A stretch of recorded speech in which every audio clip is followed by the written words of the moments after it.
लेबलू पर ओकर लागल होई हाँ हाँ घंटी दुनु होरी टांगल होई सुनो लेबलू पर ओकर लागल होई घंटी दुनु होरी टांगल होई बतिया के हमरा भुलई हो ना हो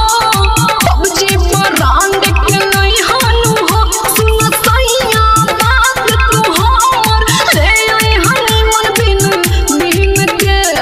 ले आई हनी मन बिन के पबजी वाला कवर लइहा तीन के सैया पबजी वाला कवर लइहा तीन के राजा पबजी वाला कवर लइहा तीन के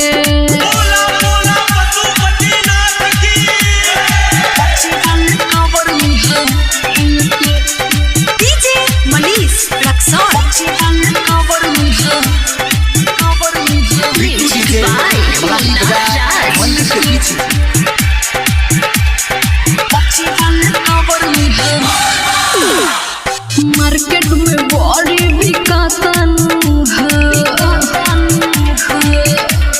हाँ हाँ बोरो फुलबा बुझातन हाय हाय मार्केट में बड़ी बिकातन हो बोरो फुलबा बुझातन हो दोसर जो खेया झुरई हो ना हो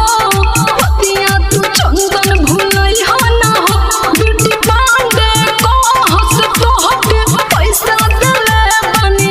गिन के हाँ हाँ पैसा देले बनी गिन के पबजी वाला कवर लइहा गिन के राजा पबजी वाला